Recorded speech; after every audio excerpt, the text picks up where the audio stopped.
D के चारण है, Chanakya pen का नाम है। प्रिय साथियों, आज गुरु पूर्णिमा के अवसर पर एक सामूहिक परिचर्चा हम करने जा रहे हैं, जिसमें गुरु पूर्णिमा क्या है, इसकी उपादेयता क्या है, ये क्यों मनाई जाती है।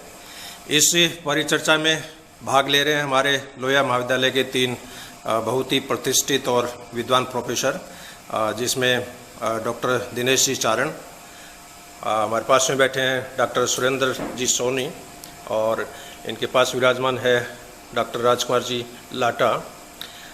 सबसे पहले तो मैं यही पूछना चाहूँगा कि गुरु पूर्णिमा क्यों मनाई जाती है।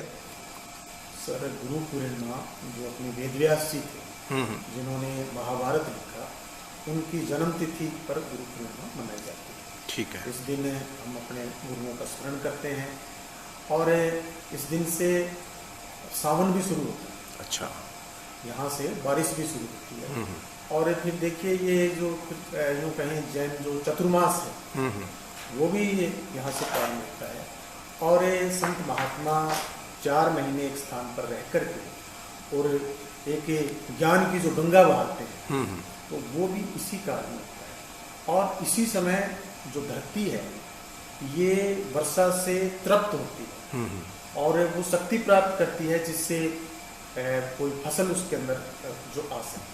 तो यही गुरु का कार्य है, वो जो भी जिसको भी जिज्ञासा है उसको तृप्त करना और इसको इस योग्य बनाना कि वो अपने जो जीवन में है वो आगे अपनी आजीविका हो या एक अच्छे नागरिक के रूप में अपने दायित्वों का निर्वाह करें। इसी संदर्भ में डॉक्टर सुरेंद्र जी सोनी, गुरु पूर्णिमा का वर्तमान संदर्भ में क्या उपाय देता है, इस संदर्भ में आप अपने विचार प्रकट करें। हमारे पूर्वजों ने इसलिए कि हम लोग यानी उनकी आने वाली पीढ़ियां ज़्यादा अच्छे तरीके से जी सकें, कुछ परंपराएं बनाई। ये परंपराएं हम निभाते चलें, यह आवश्यक है। और हम इनको तभी निभाते चलेंगे जब हम इनकी प्रासंगिकता समझेंगे। ठीक है। हमारा देश एक उत्सव धर्मी देश है। आपको यहाँ यदि आप पूरे देश का सर्वेक्षण करें तो प्रतिदिन कोई न कोई ऐसा अवसर होगा जो उत्सव का होगा। विभिन्न क्षेत्रों में, अलग अलग क्षेत्रों में जाएंगे तो आप, और कुछ उत्सव ऐसे हैं जो पूरे देश में समान रूप से मनाए जाते हैं। उनमें से गुरु पूर्णिमा भी एक है। जैसा कि दिनेश जी ने बताया कि इसका सीधा संबंध हमारे एक बहुत बड़े गुरु से है, जिन्होंने महाभारत रचा। आपने पूछा कि आज के दौर में इसकी प्रासंगिकता क्या है। हमने इसकी प्रासंगिकता नहीं समझी, यही कारण है कि गुरु और शिष्य का जो रिश्ता है वो दरक रहा है, वो कमजोर होता हुआ दिखाई दे रहा है। बिल्कुल। वो जो बॉन्डिंग, वो जो बंधन उनके बीच में होना चाहिए, वो कमजोर होता दिखाई दे रहा है। तो प्रासंगिकता नहीं समझी, उसका नतीजा यह है कि आज ये रिश्ते कमजोर दिखाई दे रहे हैं। ये संबंध पुनर्स्थापित हो और अपनी उसी गरिमा के साथ पुनर्स्थापित हों जिस गरिमा के साथ इस रिश्ते को स्थापित किया गया था। पाणिनि ने लिखा है एक जगह पर कि गुरु तो शिष्य को उसी तरह धारण करता है जिस तरह माता धारण करती है संतान को। बिल्कुल। माता 9 महीने तक अपने गर्भ में उसको पाल कर पोस कर, पालने पोसने का मतलब ये नहीं है कि अच्छा खा लिया, अच्छा पी लिया और एक स्वस्थ शारीरिक रूप से स्वस्थ संतान को जन्म दे दिया, यही नहीं है।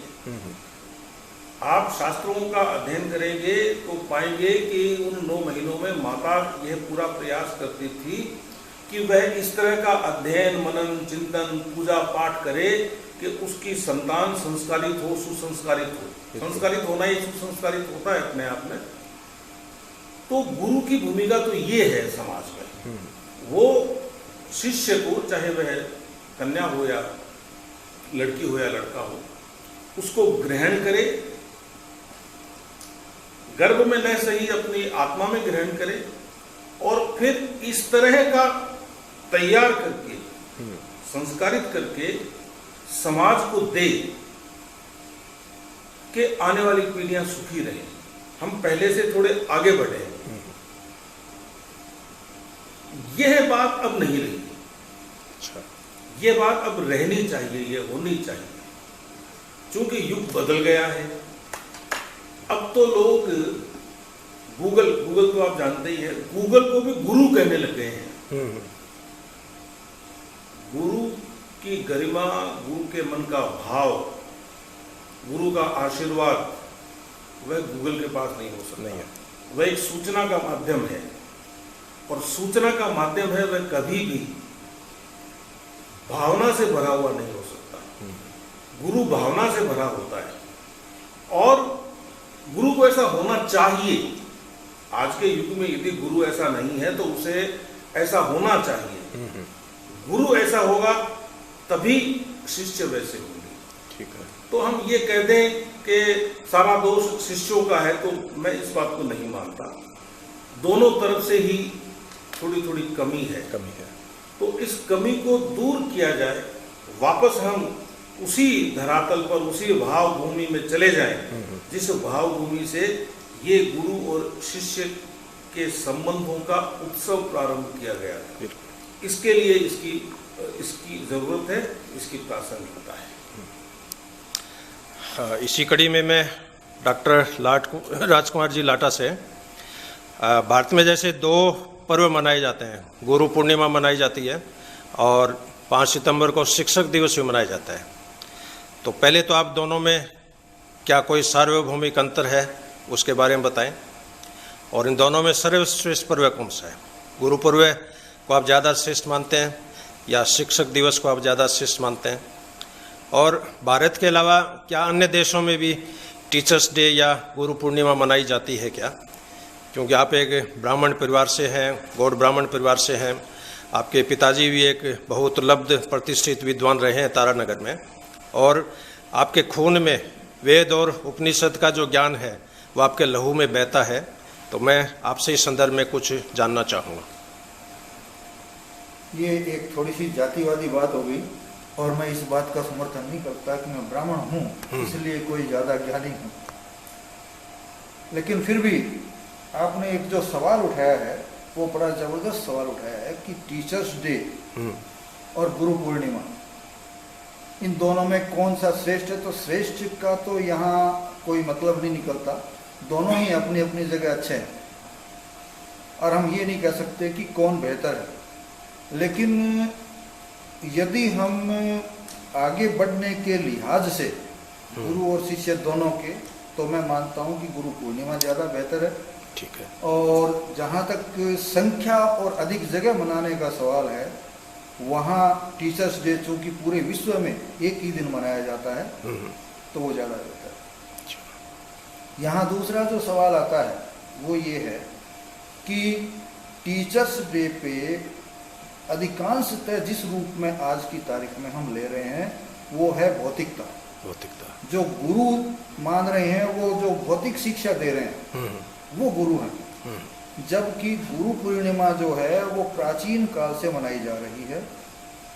जैसा कि हमारे साथी दिनेश जारण ने बताया था कि ये महर्षि व्यास के जन्मदिन पर मनाई जाती है, और उनको गुरु या संसार का गुरु क्यों माना जाता है? क्योंकि उन्होंने जो धर्म गुरु या धर्म ग्रंथ गुरु माना जाता है, वेदों को, चारों वेदों का ज्ञान उन्होंने ही इस दुनिया को दिया था। खास तौर से हम भारतवर्ष के संदर्भ में ले सकते हैं, तो भारतवर्ष में इनके द्वारा वेदों का ज्ञान सर्वप्रथम दिया गया था। और चूंकि वेद ही मनुष्य को जीने का तरीका सिखाते हैं, और एक गुरु का काम होता है कि मनुष्य को बचपन से लेकर के और जिंदगी जहाँ उसकी समाप्त होती है वहाँ तक उसको सही तरीके से जीने का मतलब सिखाना तो इसमें जो गुरु पूर्णिमा होती है, इसमें मूलतः जिस गुरु को ज़्यादा सम्मान देने की तरफ ध्यान दिया जाता है वो है आध्यात्मिक गुरु। ठीक है। भौतिक गुरु तो बहुत मिल जाएंगे, आपको पैसे कमाने वाले गुरु मिल जाएंगे, आपको खेती करवाने वाले गुरु मिल जाएंगे, या आपको अन्य बहुत से क्षेत्र हैं, खेलों के क्षेत्र में जाना है तो वहाँ उसके गुरु मिल जाएंगे। जो आध्यात्मिक शिक्षा दे करके आपको पूरे जीवन को जीने का जो तरीका सिखाते हैं वो असल में गुरु हैं, और उन गुरु को सम्मान देने के लिए इस दिन को बनाया गया या याद रखने के लिए हमको ये दिन रखा गया। इसके साथ साथ एक बात मेरे सामने और आती है कि क्या समाज गुरु के प्रति सम्मान प्रकट करे इसके लिए ये दिन रखा गया है या और भी कोई कारण है? देखो, प्रकृति संबंधी कारण तो है ही, क्योंकि प्रकृति अपना रूप बदल करके पूरी तरह से हरापन यहाँ से आकर के लेना शुरू कर देती है, जो कि मनुष्य को संतृप्त करता है। लेकिन इसके साथ साथ गुरु जो है वो भी समाज से लेता है या शिष्यों से लेता है। यदि शिष्य अपने पथ से विचलित होता है तो इस दिन के कारण वो पुनः अपने आप भीतर विचार करता है इस दिन के कारण, और अपने को वापस सही मार्ग पे ले आता है। इसी तरह से गुरु जो है, गुरु भी ये नहीं है कि पथ विचलित नहीं हो सकता, वो भी एक इंसान है, वो भी पथ विचलित हो सकता है, वो अपने जो गुण हैं, अपने जो कर्तव्य हैं उनसे दूर हट सकता है।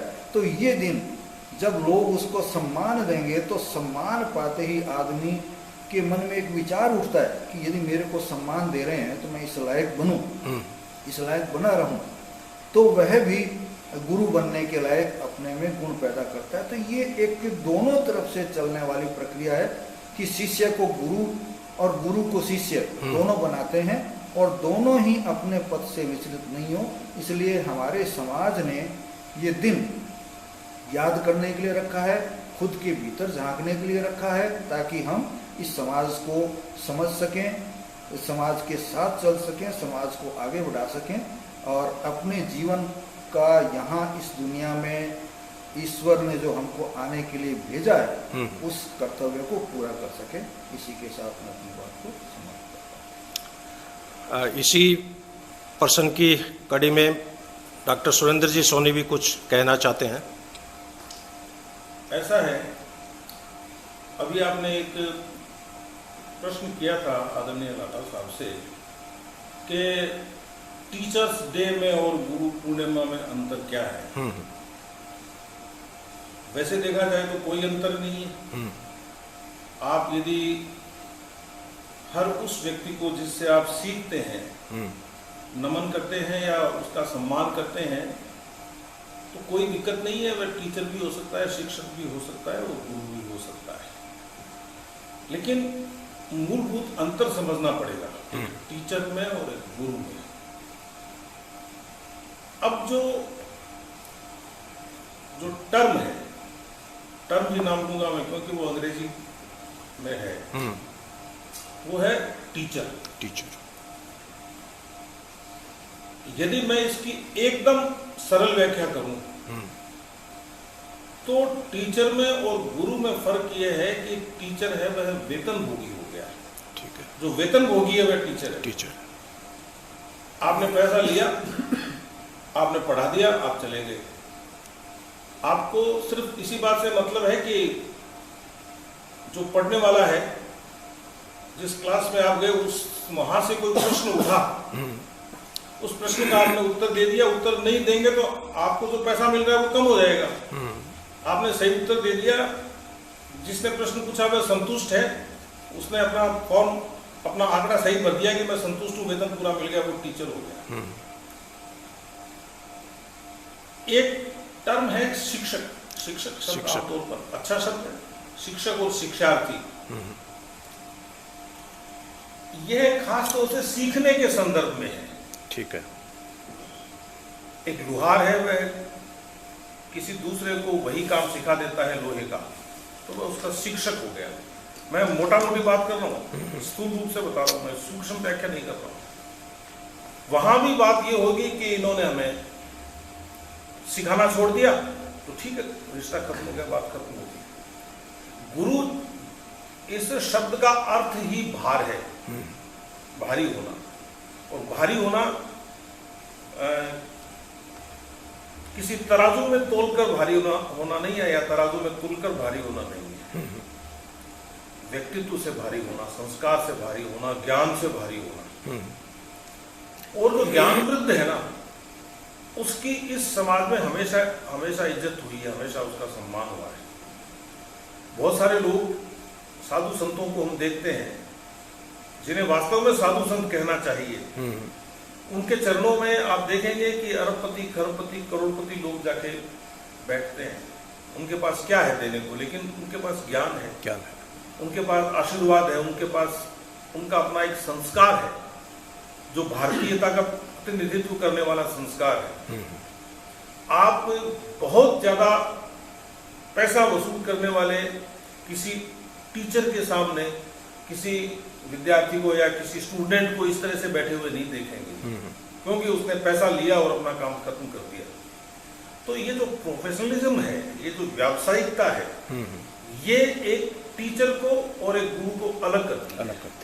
हमारी जो गुरु पूर्णिमा है वह रिश्ते की उस प्रोफेशनलिज्म को स्वीकार नहीं करती। वो व्यावसायिकता नहीं है रिश्ते में। वहां गुरु वेतन नहीं ले रहा है, और गुरु उतना ही ले रहा है जितने से उसका काम चल जाए। उससे ज्यादा उसकी अपेक्षा भी नहीं है, वह देना ज्यादा चाहता है। इसलिए गुरु पूर्णिमा का जो उत्सव है, जो पर्व है, वह हमारे लिए ज्यादा महत्वपूर्ण। ये एक प्रमुख बात थी। इसी संदर्भ में अभी जैसे सुरेंद्र जी ने बताया तनख्वाह, और मेरे एक शब्द ध्यान में आ रहा है, गुरु दक्षिणा। तो महाभारत में जैसे एकलव्य का जिक्र आता है, और बिना गुरु के उन्होंने धनुर्विद्या सीखी थी, लेकिन उनके गुरु ने दक्षिणा में उनका अंगूठा मांग लिया। तो क्या ये उचित है? इस संदर्भ में आपके क्या विचार है?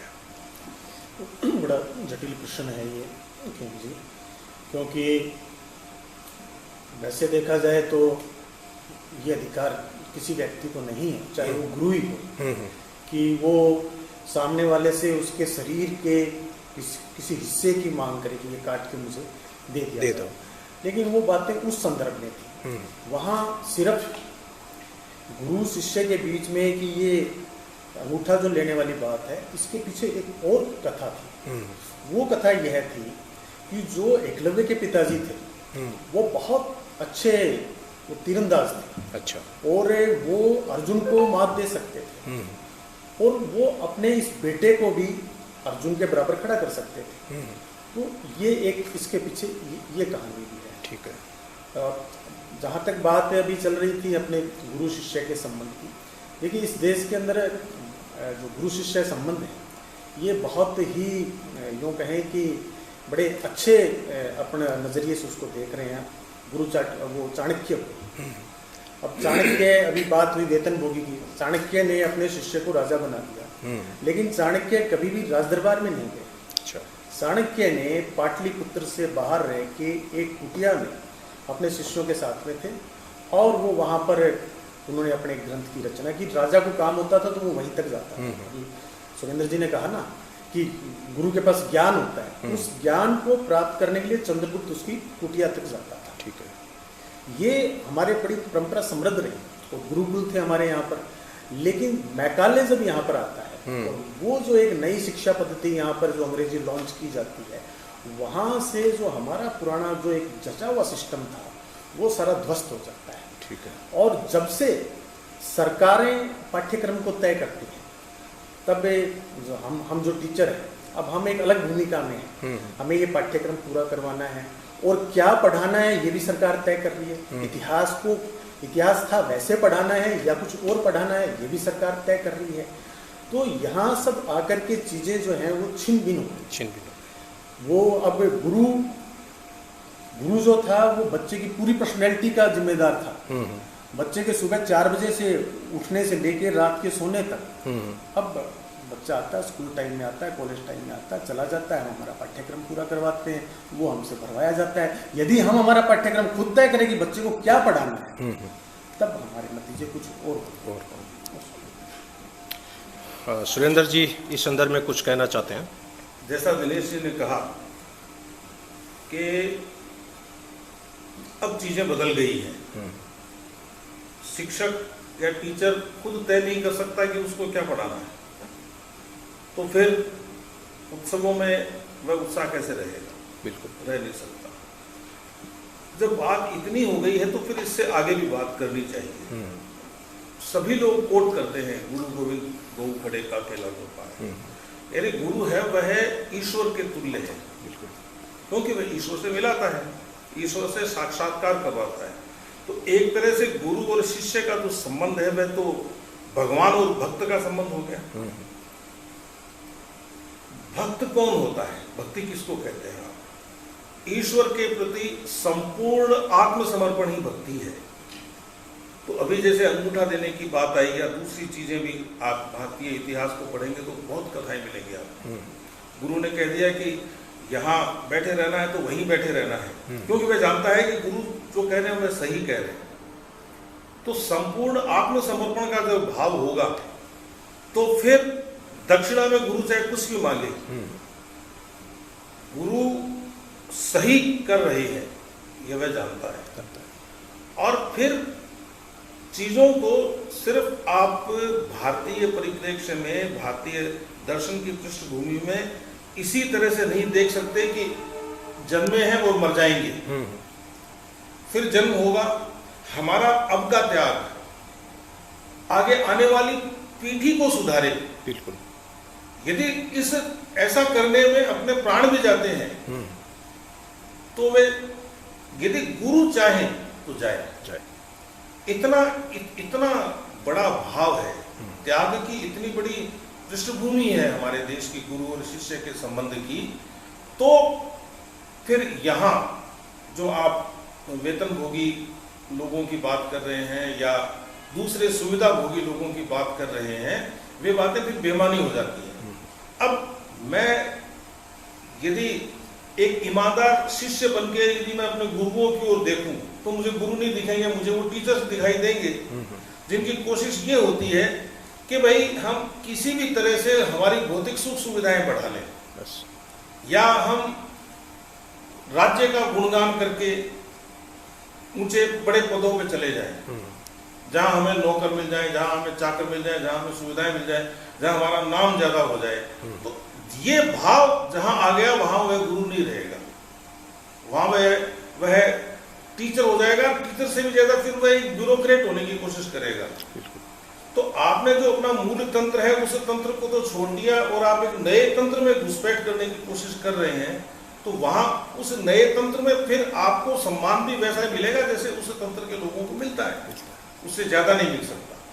तो यदि आपको वास्तविक सम्मान चाहिए, आपके मन में तो अपने शिष्य के प्रति करुणा है और आप चाहते ये हैं कि ये आपके पास पीएचडी कर रहा है तो ये आपके घर में करके काम कर दे, तो फिर वह जैसे ही उसका काम खत्म होगा वह वहां से चला जाएगा, कभी आपके संपर्क में नहीं रहेगा।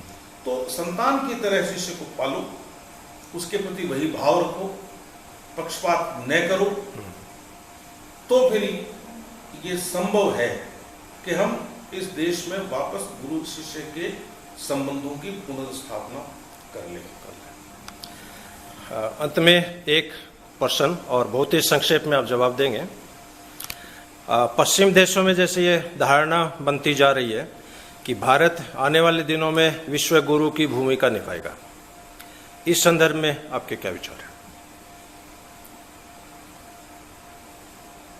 वर्तमान परिस्थितियां तो अभी लगता नहीं है कि 25-30 साल तक ये बात सही साबित हो सकती है, लेकिन इसके बाद यदि हम जिस तरह से हमारे पुराने संस्कारों की तरफ जा रहे हैं, और यहाँ संस्कारों का मतलब कुरीतियों से नहीं है या कुसंस्कारों से नहीं है, पीछे से हमारे पूर्वजों ने जो अच्छे संस्कार हम भारतीयों के मन में पैदा किए, वो संस्कार यदि हम अपने भीतर लाते जाते हैं और अपने भीतर की इंसानियत को बढ़ाए जाते हैं, ठीक है, जैसे जन्म से हर व्यक्ति पशु होता है, लेकिन वो अपने आसपास के गुरुओं से, माता उनकी पहली गुरु होती है, पिता भी उनके गुरु होते हैं, लेकिन औपचारिक तौर पर गुरु उसकी जो बाहरी शिक्षा शुरू होती है, चाहे वो गुरुकुल में हो, चाहे आजकल पाठशालाएं होती है, स्कूल्स होते हैं, उनमें हो,